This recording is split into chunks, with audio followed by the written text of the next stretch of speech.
Outra novidade também, você deve ter acompanhado nas nossas mídias do Defesa do Evangelho. O Defesa do Evangelho acabou de lançar esse livreto do Paul Washer, O Evangelho de Jesus Cristo. No que consiste isso? Todo mundo, a maioria dos cristãos, tem o desejo de evangelizar, né? De porta em porta, no trabalho, seja lá como for. E às vezes falta material bíblico. Tem muitos desses materialzinhos, aquele folhetinho antigo, vem nas livrarias, mas com uma mensagenzinha bem obsoleta. Consciente disso, Paul Washer criou esse livro. Tem 31 páginas que mostram todos os aspectos do Evangelho, o caráter de Deus, os atributos de Deus, o caráter da humanidade, a depravação humana. Depois, a cruz de Cristo, a ressurreição, nossa resposta, arrependimento, fé, segurança da salvação, evidência da conversão e assim por diante. Eu nunca vi um material tão compacto como esse. Então eu acredito que é uma das obras mais consistentes, mais profundas, resumidas, que já foram publicadas. Então material para você substituir o folhetinho e distribuir na evangelização. Ele está por apenas R$2. Nós fizemos o mais barato que nós podíamos, porque o objetivo não é ter lucro, é fornecer a cristãos, a igrejas, a grupos de evangelização, a base missionárias de fala portuguesa, um material na sua evangelização. Então você tem o evangelho de A a Z aqui, todo o evangelho, criação, queda, redenção, a cruz, ressurreição, evidências da conversão. Para o pessoal que está assistindo pela internet, quiser adquirir, é pela livraria defesadoevangelho.com.br e o mínimo de 50 unidades, só podemos vender o mínimo de 50 por causa de frete e de outras questões aí que precisava ser o mínimo. Mas para os irmãos aqui da igreja, que vão estar aqui presencialmente, você pode comprar qualquer quantidade. Então no final do culto, ali na livraria, você pode comprar cada exemplar apenas R$2. Então você comprar aí uma quantidade boa, você que tem empresa, você que trabalha nas ruas, para você distribuir, dar para os seus clientes, você pode comprar 10, 20, 50, 100, nós temos ali algumas unidades para no final você comprar. Eu mais uma vez reafirmo, eu vi poucas obras com conteúdo tão claro e profundo. Se você dá isso aqui para um pecador, e se ele ler isso aqui do começo ao fim, com atenção, a probabilidade de se converter apenas lendo isso aqui é gigantesca. Então, não deixe de adquirir, ok? E se eu não convenci você de comprar esse livro com a minha propaganda aqui, talvez eu convencerei com a minha mensagem. Abra então Romanos 1, verso 14. Diz assim, Romanos 1, 14. Pois eu, Paulo, sou devedor, tanto a gregos como a bárbaros, tanto a sábios como a ignorantes. Por isso, quanto está em mim, estou pronto a anunciar o evangelho também a vós outros em Roma. Vamos orar. Pai, diante de Ti colocamos nossas vidas, cônscios da nossa pequenez, da nossa miserabilidade, e cônscios da nossa urgente dependência de graça e misericórdia.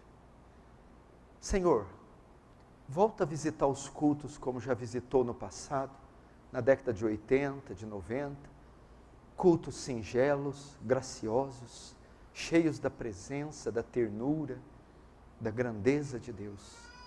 Singeleza, solenidade, simplicidade marcavam os cultos, alegria, disposição, pureza e piedade, entusiasmo e paixão. Mas isso nós não podemos produzir, o nosso século é mau, ele só produz coisas más. É obra do Teu Espírito. Tem compaixão dos corações duros, gelados, secos, quebranta-os. Que haja poder, graça, em nome de Jesus. Amém.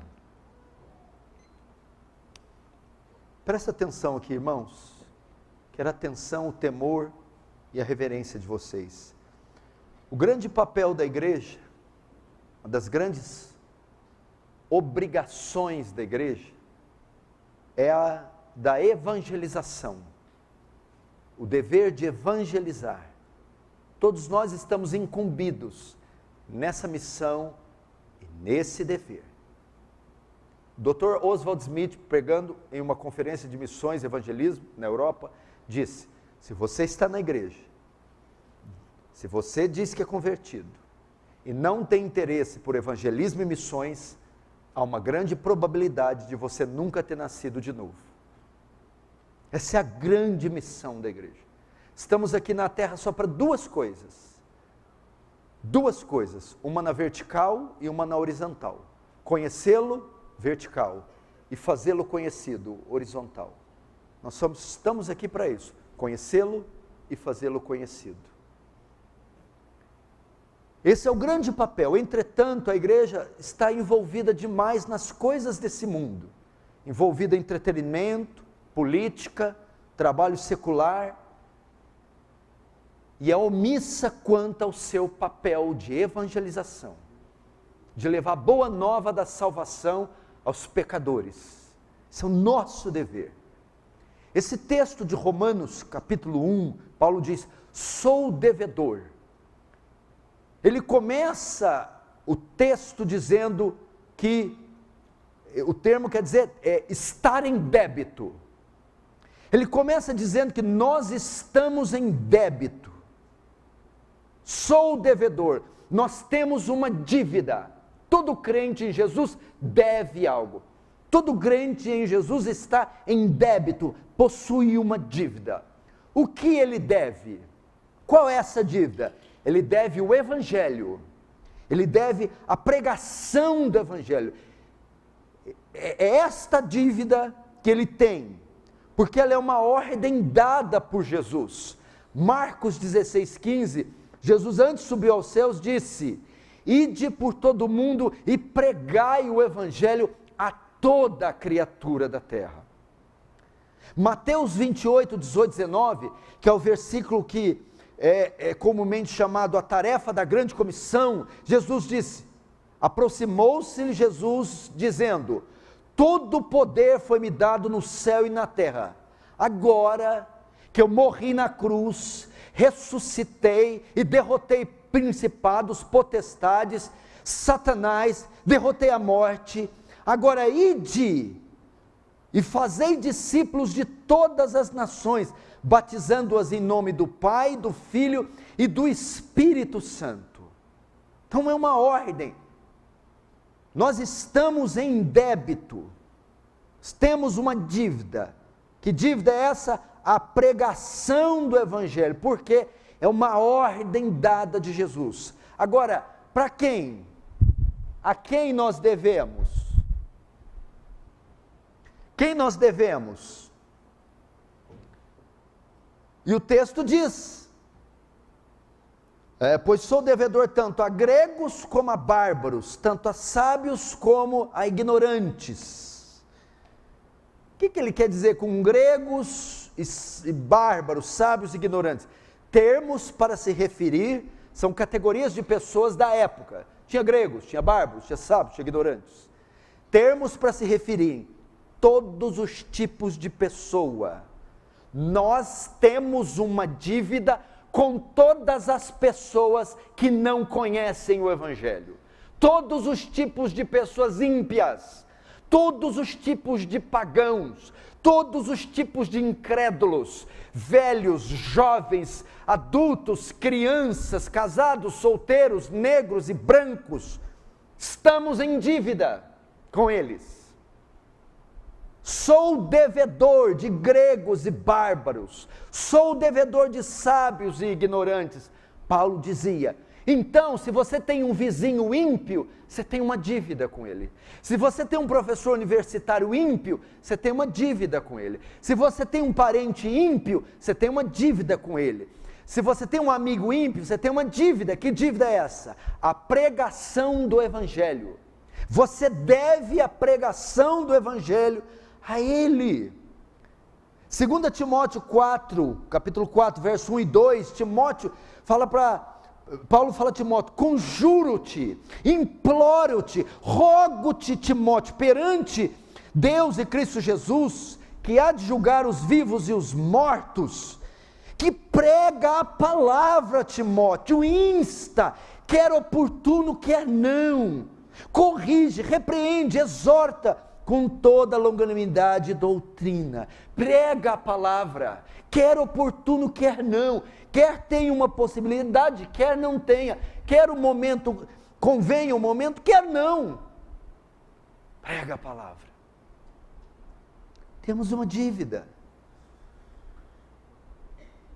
e é impressionante como a nossa igreja, a igreja moderna, ela está confortável. Por exemplo, quando você estuda as 7 igrejas da Ásia, Esmina, Tiatira, Éfeso, Sardes, Filadélfia, são modelos de igreja do primeiro século. Alguns estudiosos falam que são fases da igreja. A primeira é Éfeso, a igreja dos apóstolos, o primeiro amor, e vai. E a última, a igreja do fim, é a Laodiceia, rica, abastada, gorda, mas cega, miserável e nu. Porque hoje nós somos uma igreja sofisticada, moderna, uma igreja hoje que conta com recursos, que é rica, mas que despreza a condição eterna das almas. Vou te mostrar algo aqui, como nós estamos em falta no que diz respeito à evangelização.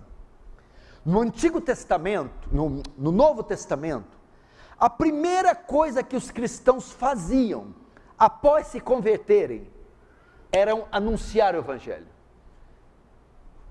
A primeira coisa que um ímpio fazia quando se convertia, a primeira coisa, era levar o evangelho a outras. Não precisa abrir, só acompanhe aí. Você pega João, capítulo 1, 35, eles vão pôr na tela, eu gostaria que tivesse competência para tal, João 1, 35 a 46, escute isso aqui. No dia seguinte estava João outra vez na companhia de 2 de seus discípulos, João Batista. E vendo Jesus passar, João Batista diz: eis o Cordeiro de Deus, ok? Os 2 discípulos de João, ouvindo dizer isso, seguiram a Jesus. E Jesus, voltando-se, vendo que o seguiram, lhe disse: quem buscais? Disseram-lhe: Rabi, que quer dizer mestre.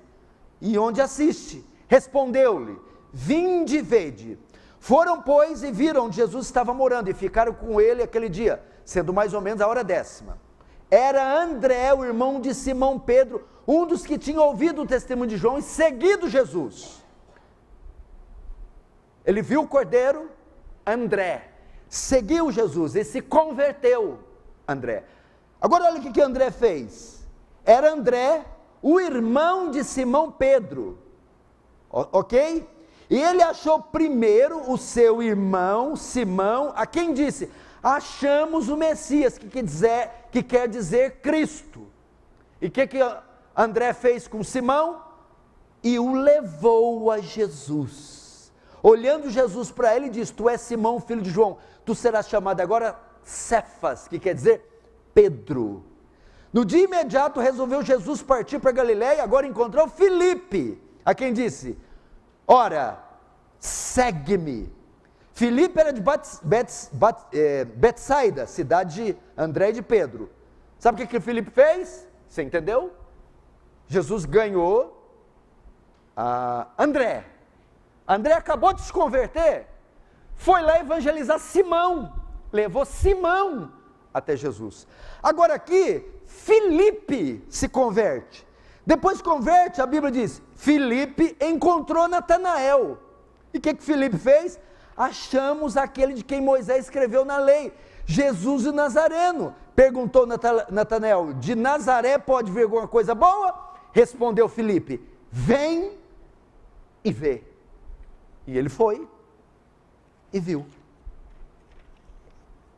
Era isso que ocupavam as pessoas do Novo Testamento. Elas se convertiam e levavam outros à conversão. André encontrou Jesus e levou seu irmão Jesus, seu irmão Simão a Jesus. Filipe encontrou Jesus e levou Natanael a Jesus. O endemoniado gadareno, presta atenção, lembra dele? Tinha um demônio. E indo ter com Jesus, viram o endemoniado que tivera legião, assentado, vestido, em perfeito juízo. Aqui mostra a conversão dele. Agora, a primeira coisa que ele faz após se converter, Marcos 5, 15 a 18. Ao entrar Jesus no barco, suplicava-lhe o que for endemoniado que o deixasse estar com ele. Jesus, porém, disse: vai para a tua casa, para os teus, e anuncia-lhes tudo o que o Senhor te fez, e como teve compaixão de ti. Então ele, depois que se converteu, começou a proclamar em Decápolis tudo que Jesus lhe fizera, e todos se admiravam. Ele acabou de ser salvo, liberto de uma legião de demônio. Foi enviado a Decápolis, Decapolis, polis cidade, Deca 10, 10 cidade, virou missionário. Veja que isso parecia ser prioridade dos crentes do Novo Testamento. Eles acabavam de converter e não se ocupavam de outra coisa, senão pregar o evangelho a outros, levar o evangelho a outros. A mulher samaritana, ok? Então estou falando de pessoas que eram ímpias. André era ímpio, Filipe era ímpio, o demoniado gadareno era ímpio, e ao se converterem, foram atrás da salva. A mulher samaritana, no capítulo 4, Jesus evangeliza ela no verso 25. Eu sei, respondeu a mulher, que há de vir o Messias, chamado Cristo, e quando ele vier, nos anunciará todas as coisas. Jesus evangeliza. Agora no 26, ela se converte. Eu sou o que falo contigo. Agora do 28 e 30, qual a primeira coisa que ela faz após se converter? Quando a mulher deixou o seu cântaro, foi à cidade e disse àqueles homens: vinde e vede um homem que me disse tudo quanto tenho feito. Será porventura esse o Cristo? Saíram, pois, da cidade e vieram ter com ele. E todos foram salvos, os samaritanos. A primeira coisa, ela foi correndo anunciar Jesus. Você quer ver outro? Saulo de Tarso, que se transformou no grande apóstolo Paulo. No capítulo 9, no verso 3, Jesus aparece para ele e o evangeliza: Saulo, Saulo, por que tu me persegues? No verso 18, ele se converte, caem as escamas e ele é batizado. No verso 20, eu vou ler, eu não vou nem citar. E logo Saulo pregava nas sinagogas a Jesus, afirmando que este é o Filho de Deus. Acabou de cair do cavalo, caiu as escamas, a primeira coisa que ele fez, pregar que Jesus Cristo é o Senhor. Evangelizava.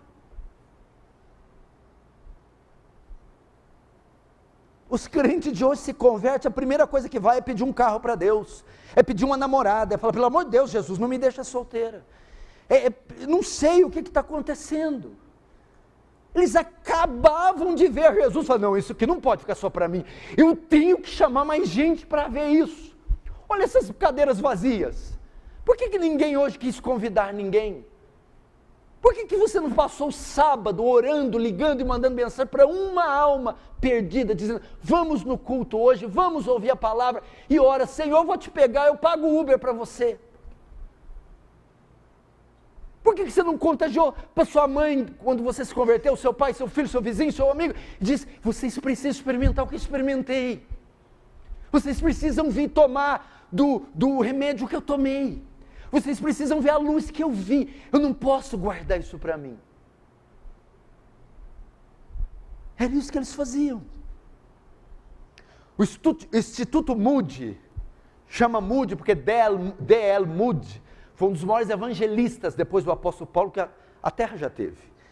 Fizeram um instituto com o nome dele, um instituto que tem como finalidade a evangelização. O Instituto Moody afirma que 95% dos crentes atuais nunca tiveram a experiência de trazer pelo menos uma alma para Jesus. 95% dos crentes modernos nunca tiveram a experiência de trazer ao menos uma alma para Jesus. Qual o último batismo que você frequentou, viu e disse: aquele que está descendo as águas, o Senhor o salvou através de mim?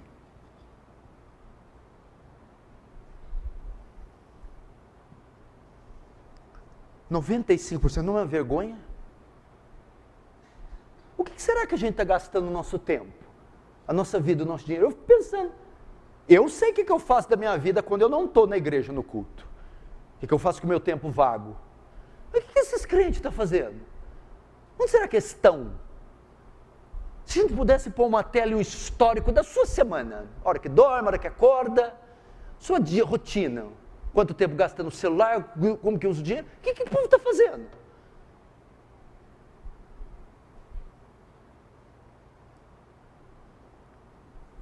Ah, pastor, mas na ignorância eles podem ser salvos, não precisa de mim, Deus pode ter misericórdia deles. Será Ezequiel 33:8, se eu disser ao ímpio, ó ímpio, certamente morrerás, e tu não falares para ele, não dissuadir o ímpio do seu caminho, esse ímpio morrerá na sua iniquidade. Ignorância não salva ninguém.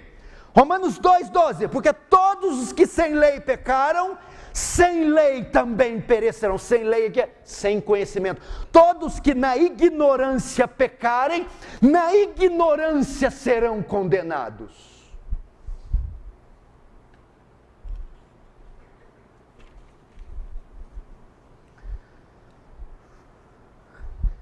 Quer ver? Eu vou ilustrar melhor, que talvez você ainda não entendeu.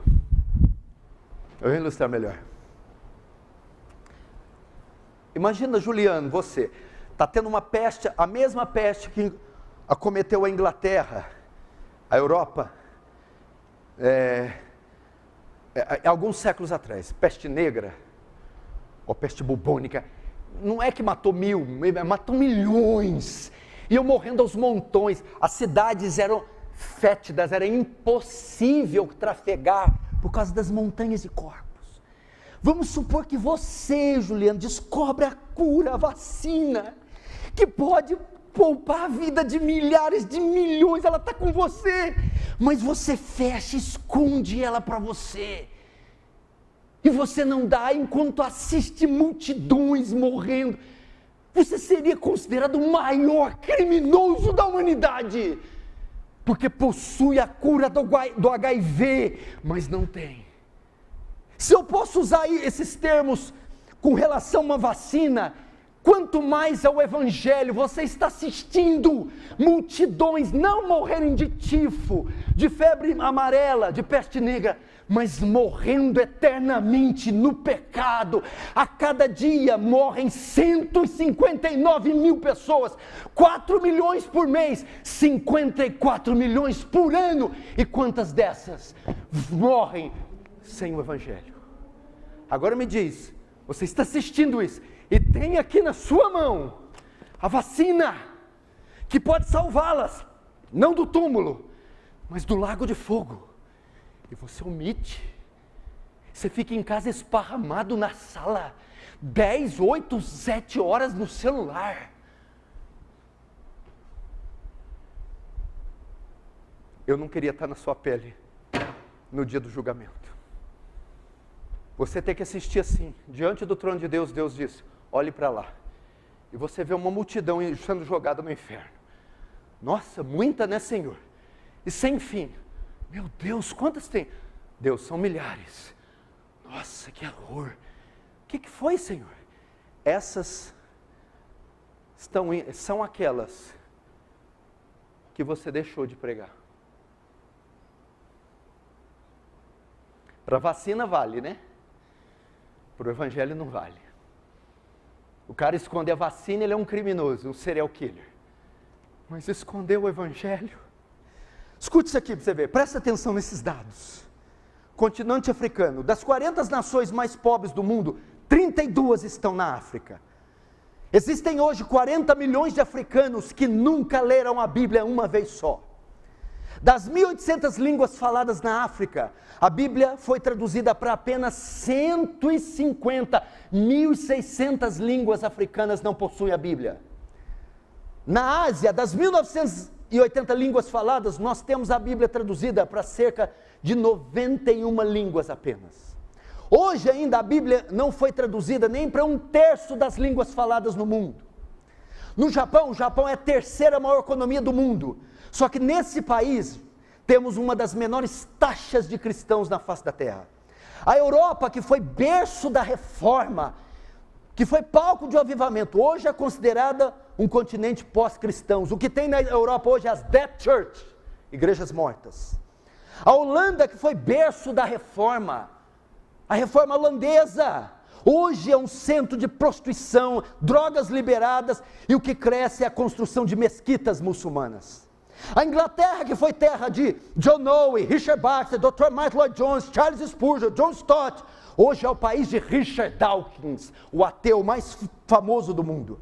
Na Índia hoje, existem, 360, escute isso aqui, 360 milhões de deuses. A nação inteira está perdida.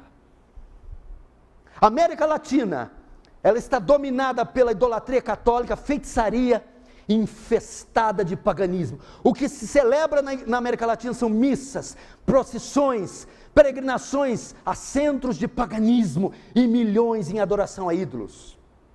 As Testemunhas de Jeová são uma das seitas mais abomináveis. Sabe o que é Testemunho de Jeová? É uma abominação. Eu quero que me grave aqui, a Testemunho de Jeová é uma abominação, porque eles creem que Cristo é uma criatura e não Deus. Os Testemunhos de Jeová contam hoje com o maior e mais sofisticado, a maior e mais sofisticada imprensa religiosa do mundo. A Testemunho de Jeová é a seita que mais publica escritos, livros, revistas, artigos e jornais do mundo. Está crescendo. Você está vendo o quanto o mundo precisa da gente? Etnias. O que é definido como etnias? Pequenos povos, vilarejos, grupos familiares. Estima-se que hoje existam 11.227 etnias no mundo. Dessas 11.000 etnias, só 6.614 tem menos que 2% de cristãos. Nos últimos 60 anos, veja essas estatísticas, nos últimos 60 anos, o islamismo cresceu 500%, o hinduísmo cresceu 167%, o budismo cresceu 145% e o cristianismo só 47%. Os mormons, que é uma das seitas mais ricas, é multimilionário os mormons, nos últimos 6 anos cresceram 460%, os mormons.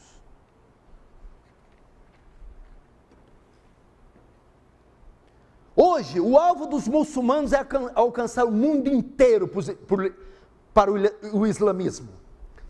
Na Europa, isso já tem acontecido. Um dos propósitos do islamismo é transformar a Europa em um continente muçulmano islâmico. Eles já estão conseguindo.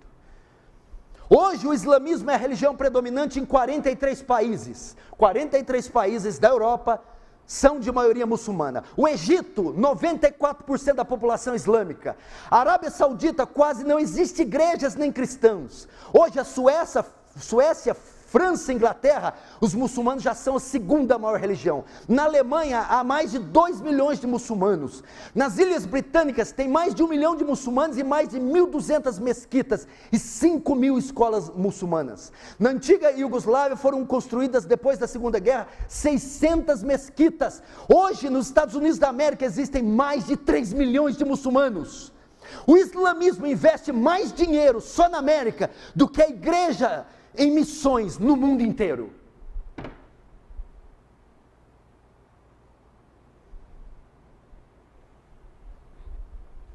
Como é que é? Qual que é a sua queixa? O sapato? O cabelo? Como é que é? Não conseguiu tirar o pneuzinho? Como é que é o negócio? Você está chateado por causa da tua lente de contato? Não conseguiu o financiamento valeu. Beleza, tá certo. Tá chateada com o pé de galinha, serva? Que pena, hein? Fazer o quê, né? Acho que tem problemas maiores para a gente tratar, né? Irmãos, presta atenção nisso aqui. No Oriente, o islamismo é a religião que mais cresce no planeta. Estudos dizem que em alguns anos o islamismo vai alcançar 1.750 bilhões de adeptos. Desde 1971, o islamismo já passou o catolicismo. Você já viu uma criança islâmica citar o Alcorão? 5, 6, 7 anos, 10, 12, já sabe de cor e o teu filho não sabe João 3,16.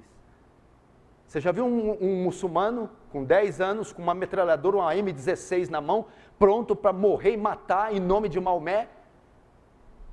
E as nossas crianças jogando Counter-Strike. Esses acéfalos que não são ensinados no Evangelho. Brasil hoje o que mais cresce no Brasil são as seitas orientais. O Brasil é o maior país espírita e católico do mundo, irmão. Olha só os dados do IBGE para se referir ao Brasil. O Brasil hoje tem 213 milhões de pessoas, 26 estados, 5.070 cidades. Meu Deus, segundo dados de natalidade, no Brasil nascem uma pessoa a cada 20 segundos, ou seja, 3 pessoas a cada 1 minuto, 180 pessoas a cada dia e 4.300 a cada hora e 4.300 pessoas por dia. Quem vai ganhar essas almas? Quem vai pregar para essas almas? Escute isso aqui. John Kennedy, presidente dos Estados Unidos eleito, quando foi assassinado em Dallas em 1963, no dia 22 de novembro, em apenas 22 horas, metade do mundo estava informado da morte de John Kennedy. Jesus, faz 2000 anos que morreu, e quase metade do mundo ainda não ouviu falar sobre Jesus.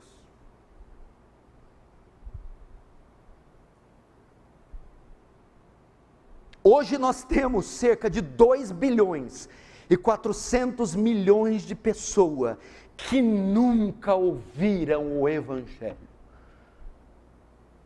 Sabe quanto que dá 2 bilhões de pessoas e 400 milhões?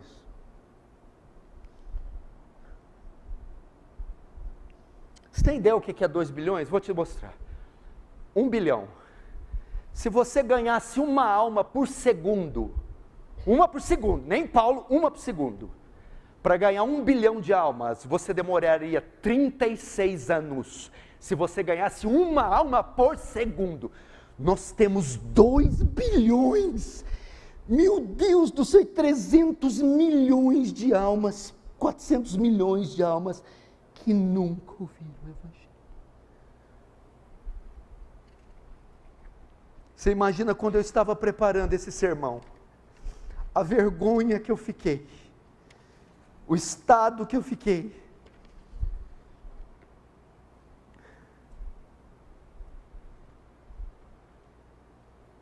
Terremoto na Turquia, agora, um dos maiores terremotos dos últimos tempos. Devastou cidades e cidades e cidades e cidades e cidades e cidades e cidades. Racionamento de água, de energia, falta de abrigo, frio, horror, terror, falta de comida, um caos total. E só foi um pedacinho da trombeta que soou, só lá na Turquia. Quantos desses quase 25 mil já estão falando que no final vai dar 40 mil? Morreram em Cristo.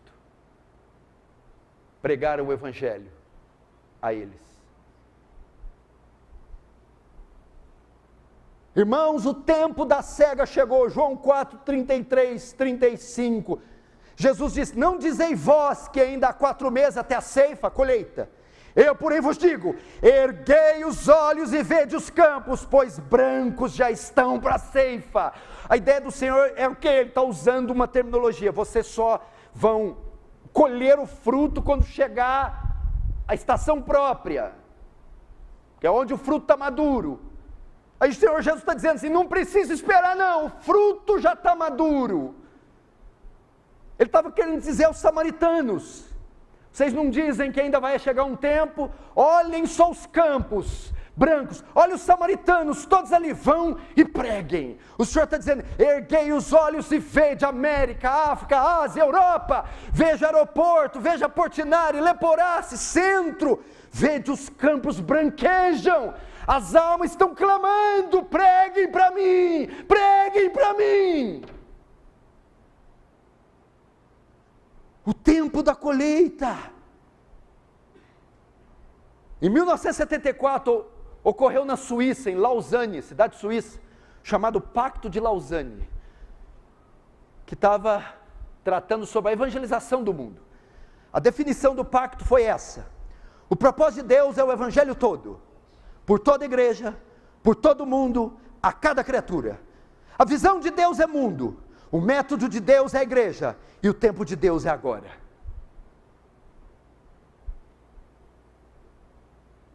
É agora. Quando eu converso com esses homens,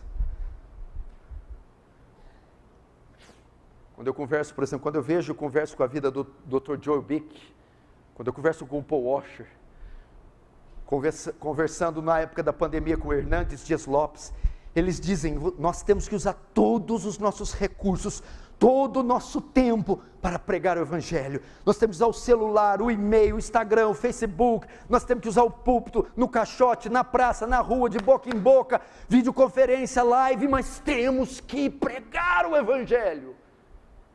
Eu vejo nesses homens que eles não ficam parados, eles não perdem tempo. Eles têm que escrever um livro, escrever um folheto, pregar um sermão, evangelizar, aconselhar, visitar, fazer, orar, todo o tempo agindo. Por quê? Porque o tempo se abrevia, porque a seara é grande. Nós não. Nós temos que ir para a praia. Nós temos que gastar nosso dinheiro e tempo com futilidade. Abre comigo em Mateus agora, por favor. Mateus capítulo 9. Mateus.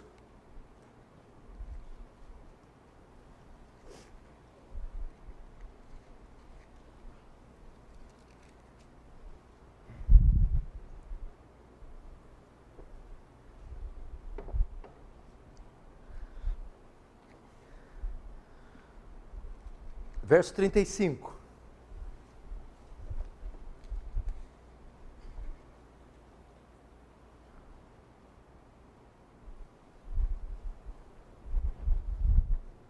Diz assim: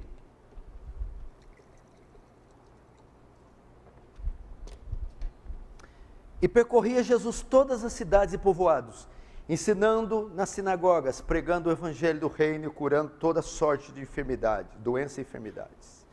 Verso 36, vendo ele as multidões, primeiro os números, olhe para cá, irmãos, como eu citei aqui, são milhares, são milhões,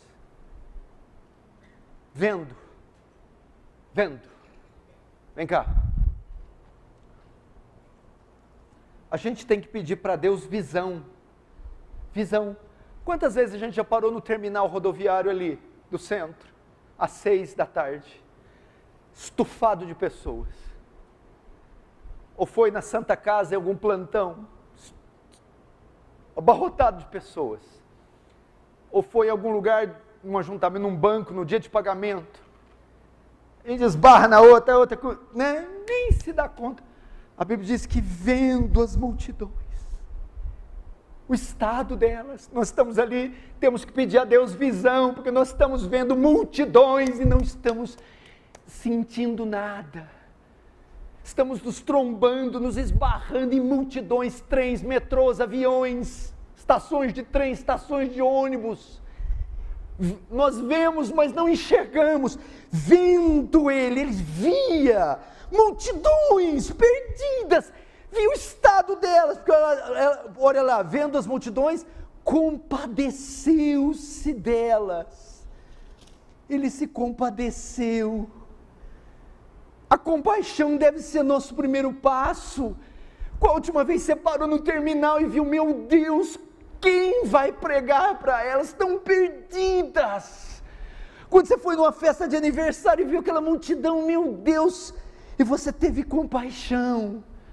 A gente só está estressado, só quer pegar o transporte, chegar em casa, a gente está chateado com o patrão e não estamos nos dando conta da perdição. Vendo as multidões, teve compaixão delas. Você tem que ver o noticiário e ter compaixão. Você tem que ver os tremores na Turquia e ter compaixão. Você tem que ver esses ajuntamentos familiares e ter compaixão. Compadeceu-se dela, porque o texto diz, porque estavam aflitas e exaustas. Ué, mas o Senhor teve compaixão porque estavam cansadas? Não, são termos para se dizer, não é a condição física. Aflitas e exaustas são termos para dizer perdidas. Teve compaixão porque estavam perdidas. Perdidas, e o termo diz, como ovelhas que não têm pastor, ainda no 36, sob o jugo dos fariseus, elas estavam dispersas, sem religião, sem fé, ou seja, condenadas. Vamos pedir visão para Deus, depois vamos pedir paixão para Deus, depois vamos pedir discernimento para Deus. Agora o verso 37, então se dirigiu aos seus discípulos e disse, a seara na verdade é grande, muitas almas, milhões, mas os trabalhadores são poucos, poucos aqui em número e em qualidade, aptos ou dispostos. 38, rogai pois ao Senhor da seara, que mande trabalhadores.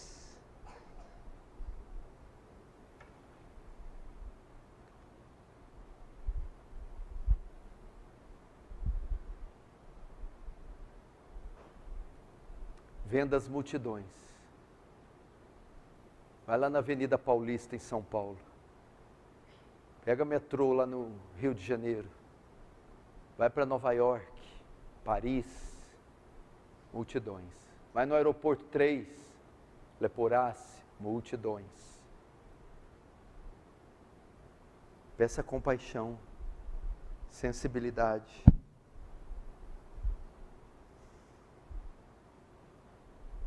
Irmãos, deixa eu te dizer algo aqui para encerrar. Pregar ou deixar de pregar não é uma questão secundária. Envolve a eternidade. Deixa eu te dizer algo aqui que eu falava muito no início do meu ministério, eu vou falar novamente. Você sabe que pela nossa teologia, nós entendemos que uma pessoa que morre, ela vai instantaneamente ou para o céu ou para o inferno. Jesus diz para o ladrão, hoje estarás comigo no paraíso. Não há sono da alma.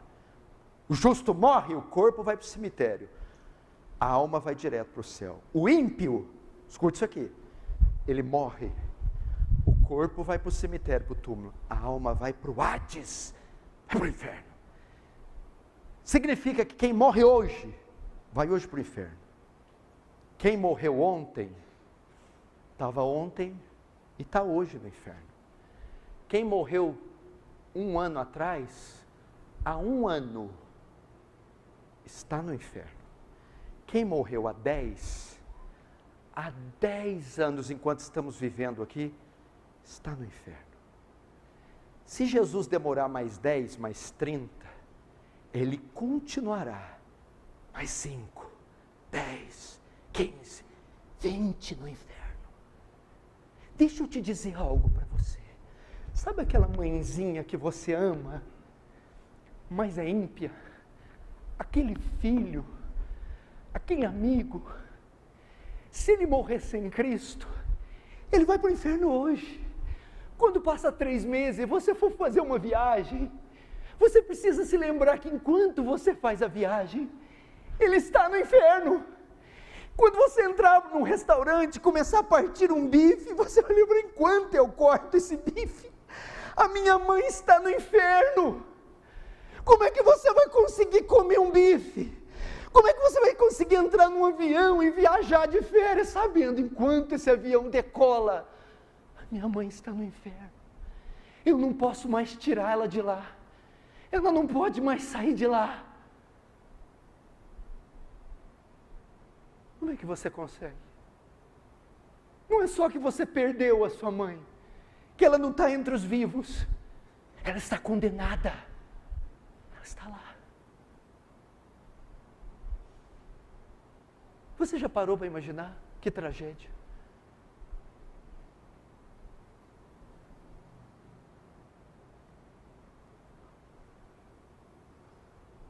Como é que eu faço uma festa celebra um aniversário.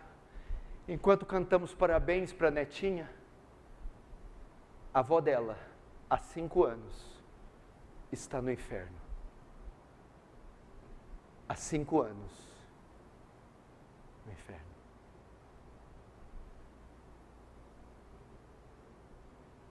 Tá aí, o que eu tenho com isso? Você é o único que possui a vacina. Foi o texto que foi aberto aqui. E há de ser que todo aquele que invocar o nome do Senhor será salvo. Mas como invocarão em quem não creram? E como crerão senão de quem não ouviram? E como ouvirão se não pregarem? E como pregarão se não forem enviados?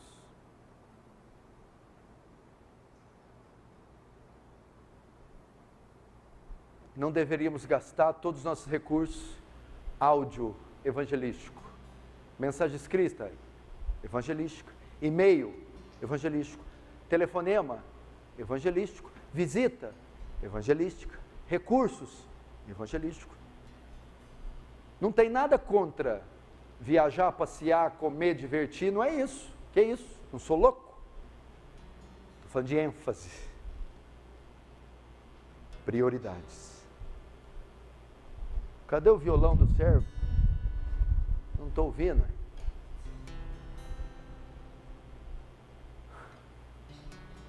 Gente, o tempo se aproxima. O tempo se aproxima. Jesus está voltando. O inferno é real. Eu e você precisamos subir na torre de vigia e alertar esse mundo. Vou terminar mais uma vez com outra ilustração. Eu acho que era no estado do Mississippi, eu já contei aqui. Estava tendo uma tempestade terrível. E uma das principais estradas estava alagada porque passava um rio embaixo. Mas ela se alagou só ao ponto de tampar a ponte. O que aconteceu é que a ponte desabou. Só que como a água subiu e imergiu só na superfície, os carros não conseguiam ver que a ponte tinha quebrado. Então todo carro que passava caía dentro do buraco e era arrastado pela correnteza. Porque ele não conseguia ver que embaixo da água a ponte tinha ruído. Então o carro ia passando e caindo, e um homem de longe avistou, e viu que tragédia, saiu do carro, pegou uma lanterna e parou na frente da ponte e disse: parem, salvem suas vidas, há um buraco aqui. É a ilustração do que eu e você devíamos fazer, parar diante de um pecador e dizer: pare de pecar, você vai morrer, pare. Nós devíamos pegar a lanterna da palavra e dizer: parem, salvem suas vidas, parem, vocês vão morrer, parem. Feche os seus olhos, curva sua cabeça, comece a orar ao Senhor.